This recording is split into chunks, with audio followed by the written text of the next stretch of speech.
There is a lot of notes today, so try to keep up, but I will like pause here and there to give you a chance to take a screenshot if you need to finish it after class.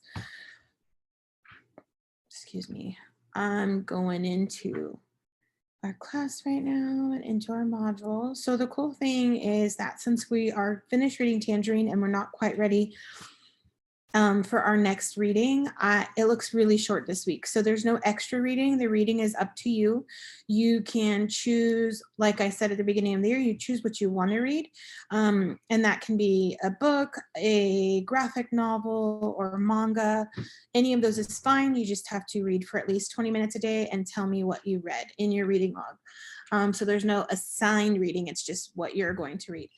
And then we are working on symbolism this week. So if you look at our week at a glance, you'll see that today we're doing IN notes on symbolism. Tomorrow we're doing the colors. Today we're doing things. And then Wednesday, you guys will be doing an activity with symbolism and Tangerine since we're done with the book. And then Thursday, you're doing an ed puzzle. And then Friday, you're going to have your quiz. So pretty simple this week. We will start reading soon, but not yet.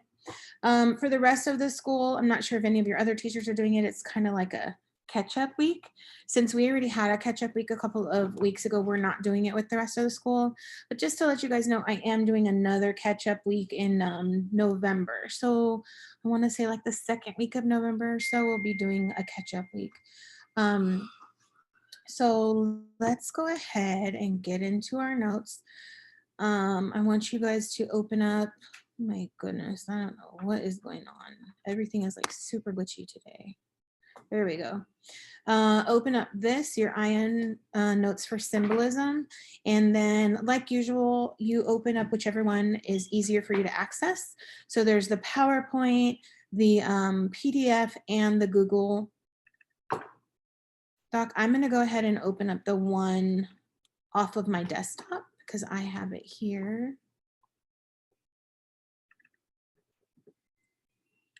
So it does look like this. I need to make this bigger for us. Okay, and I'm just zooming in some so that it's easier for you guys to read. So the first thing I'm gonna do is, this is set at 18, so I'm gonna go ahead and change it down to 14 because we've got a lot to write right now. Actually, I'll change it down to 14 for the bullet points. We'll leave it at 18 right now. So the definition for symbolism is, a symbol is an object that conveys an idea beyond itself. So let's go ahead and type that in.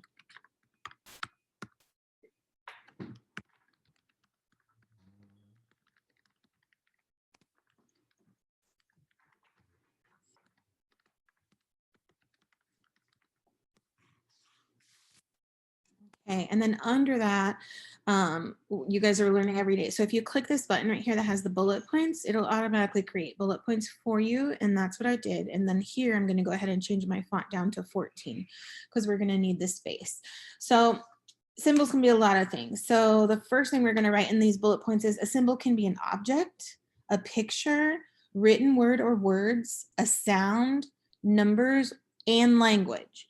So any of these things. So we're going to write that down. A symbol can be an object, a picture, written word or words, a sound, numbers, and language.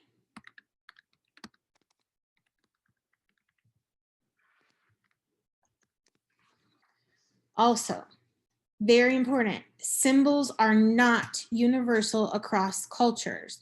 Super important to remember because we're going to talk about like across, that is definitely not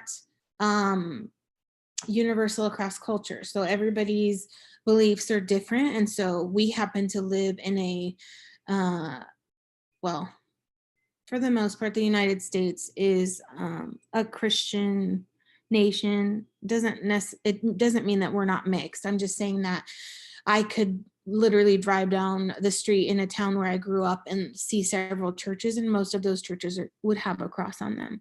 So, and that's the same whether it's Mormonism or Christianity or Catholicism. But if you were to go in another country and it was a Muslim country, you're not going to see crosses on churches, and you're not going to see churches. You're going to see something completely different, and they call it something different, just like the Jewish religion calls it a synagogue. And they don't have crosses, they have a different symbol. Theirs is the Star of David. And so everybody's is different, which is why it's important to write down in our notes that symbols are not universal across cultures.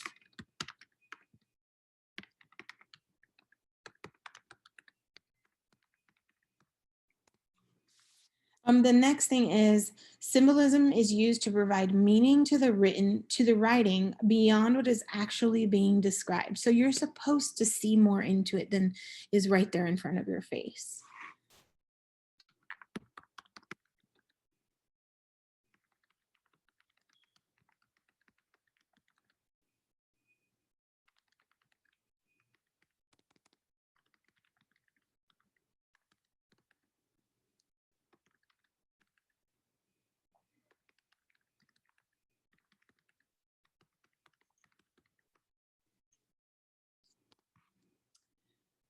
And then this is what I was just saying. So symbolism requires interpretation on the part of the reader. And another word for that is implicit. And then when something like plot and action, the author gives us those to us straightforward, and that means explicit.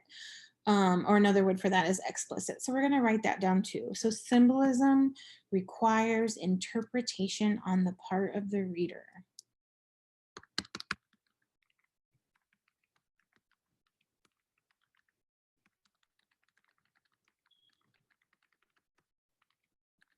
Again, that is implicit.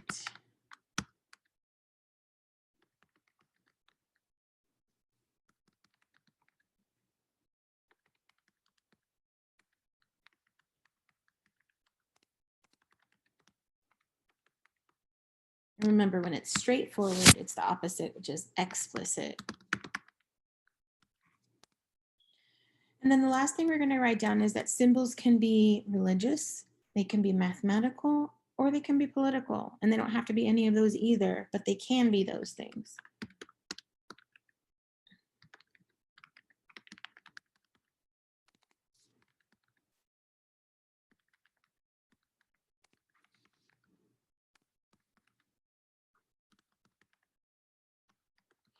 So like a mathematical one would be something like this. I'm just going to put it in here. That is a mathematical symbol, and that would mean greater than, right? So mathematical is greater than political. And I'm not going to leave that there because I don't want to mess up your things, but this is definitely a mathematical symbol. This is a mathematical symbol. This is a mathematical symbol. So you could leave those in there for your own, as long as you know that that is different. And then a political symbol is like the American flag. That's a political symbol. Any flag from any nation is a political symbol. And then religious symbols is what I talked about earlier. So if you've ever seen one of those, I'll show you what I'm talking about. So a lot of times, I love this bumper sticker, but I just want to show you. I see these coexist bumper stickers, and it's symbols from all different religions. And that's why I thought it was such a cool thing to show you. So if let's just like go in on this one. So every single one of these is a different religion. So you see like here's the cross, which is when we're going to go up, and then you have yin and yang. And then this is the Jewish symbol. This is female and male. This is peace. This is Muslim. So there's all kinds of different ones in there. And that's why I thought it was a cool thing to bring up. But you notice like if you went to like Israel, you'd see a lot of this, but you wouldn't see a lot of this. And if you went to Morocco, you'd see a lot of this, but you wouldn't see hardly any of that, and definitely probably not many crosses. And so that's why I wanted you to be very aware that that these symbols are not universal across cultures. Let's go ahead and get out of here. and go back over to the PowerPoint. Okay, the next thing I want to look at is, let's go over the objects, all these different objects, okay? So the first one is obvious, it's a fire, right? But all of these objects that we're going to be looking at can have positive and negative symbolism. So the first one is fire, and we're going to write down burning. But it could also mean destruction. It could be just hot. It could be heat. But then like the positives, it could be warmth and it can be passion. So you ever heard somebody say like they have a fire for someone? It means like they have passion for them. But like fire, like in camping, could also be just like here it's warm, but it could also be the complete opposite with camping, like do not set a fire here because it can cause destruction. Excuse me.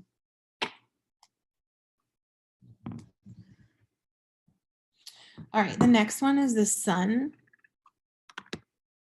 And we're gonna write down light, bright, happiness, power, energy, and life.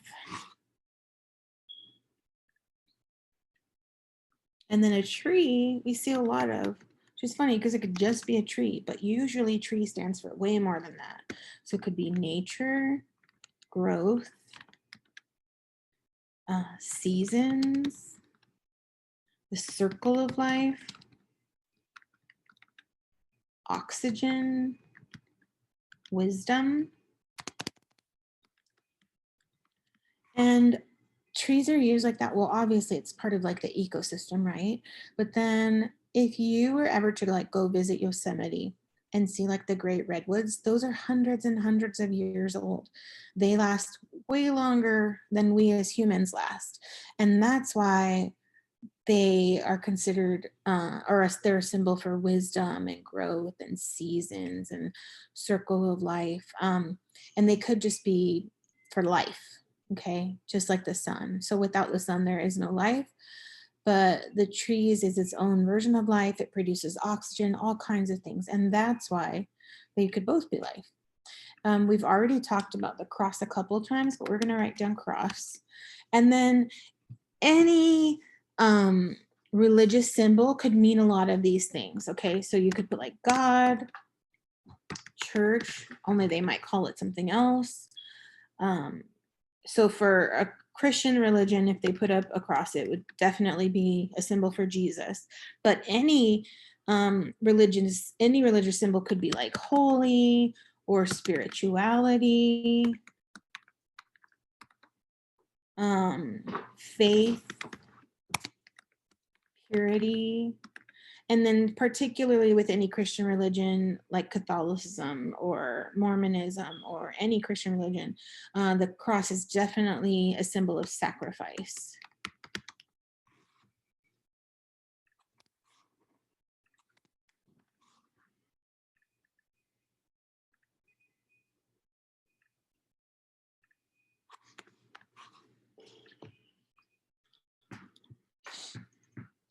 Okay, this next one is a diamond, and that could be looked, again, lots of positive and negatives. So if you've ever, well, let's look at some basic ones. So for me, and for a lot of people, the diamond is like, it symbolizes marriage or a marriage, but it's also a symbol for rich. You know, if I could spell rich, that'd be great. Wealthy, status, expensive, money, beauty. So for me, it might mean like marriage, but I see at least once a week TMZ that some rapper has had some new kind of chain or pendant created out of diamonds, and it'll be like a cartoon character or something, or some kind of logo or symbol that means, excuse me, that means something to them. But there's two symbols in there, right? The only reason that they're making it out of diamonds, they're making their particular symbol out of diamonds, is for status, to show that they've now reached a different status and they're rich or they're wealthy and they're going to put it right here or wear it right here. And so there's twofold to that one.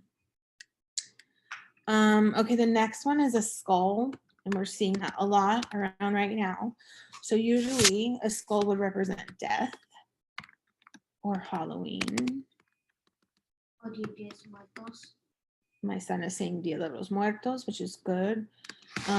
It could represent poison, pirates, toxic, and hazard. So it can be a warning or just straight up death. But a lot of times for us, it's a warning for death or a warning towards something being toxic. But then you see it on a pirate flag.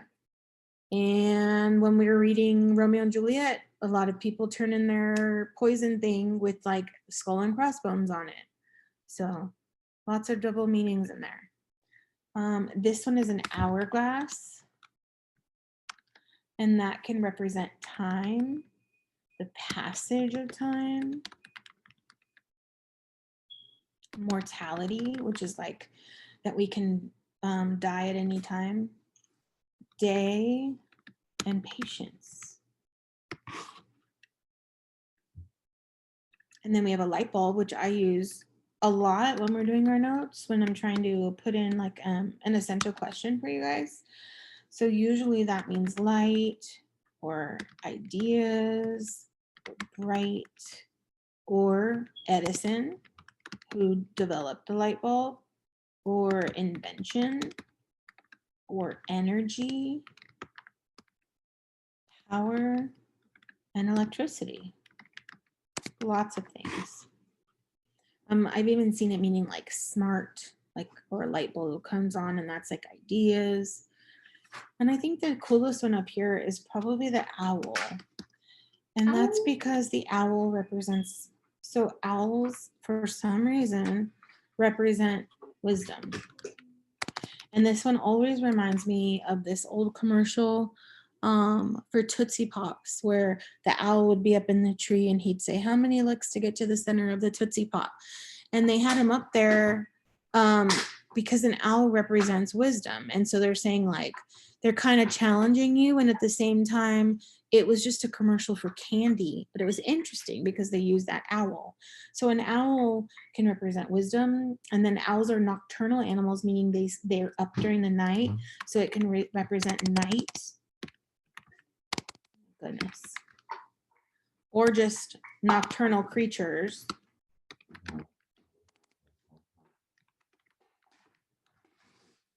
And then intellect.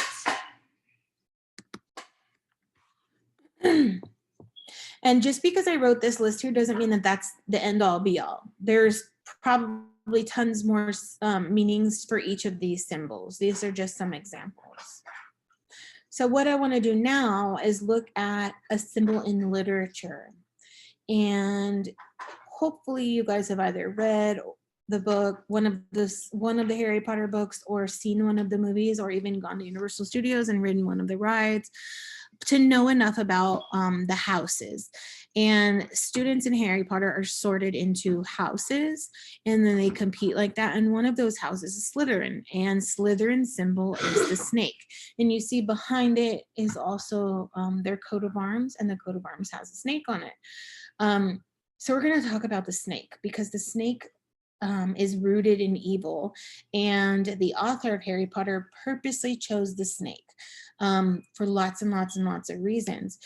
But that doesn't mean that every kid that's sorted into Slytherin is evil. It's just that the snake symbol itself is rooted in evil according to the Christian religion, because the snake is the serpent who had to deal with Adam and Eve in the Bible. And I don't want to get too deep into that. I'm just saying that that's what that is rooted from. So we're going to talk about that. So one clear symbol in the Harry Potter series is the use of the snake. So let's go ahead and write that in there. And I'm going to go ahead and turn this down to 16, and hopefully everything fits in there. So one clear symbol from Harry Potter is the use of the snake. And again, I told you, the snake represents evil. And then there's tons of ways that the author uses it. So it's not a coincidence. So we're going to write that down. It is no coincidence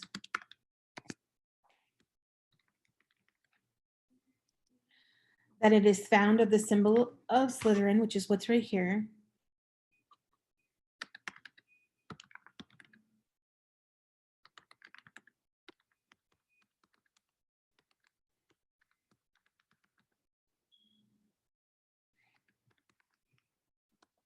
And then the author uses it a couple different ways. It's also, the snake is also used in Voldemort's ability to communicate, because Voldemort can speak to snakes. He speaks some weird language. So does Harry Potter, but Voldemort is where the root of evil is in those books. So we're going to put that in Voldemort's ability to communicate with them.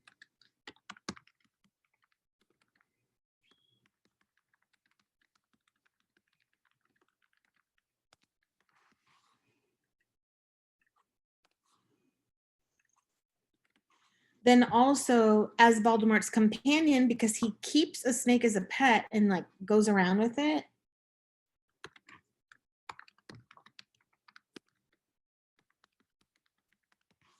Voldemort, in case you didn't know, is the giant antagonist in the whole Harry Potter series, and he doesn't pop up right away, just his name does. But if you read the whole series or watch all of the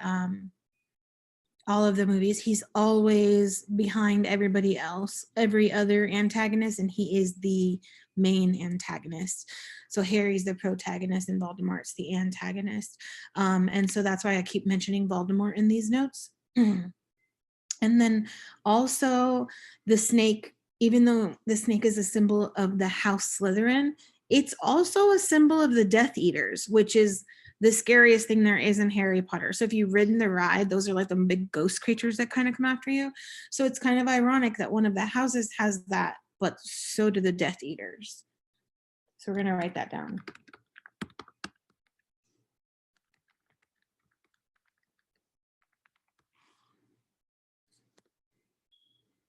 All right, I'm going to zoom out a little bit because I know it was a lot of notes in case you want to take a screenshot.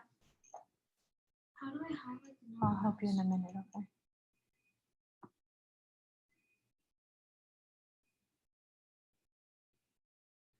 All right, guys, and don't worry if you didn't get it all. I'm going to post a video too, so we'll be able to come back. All right, before I let you guys go, does anybody have any questions about what you're doing today or anything?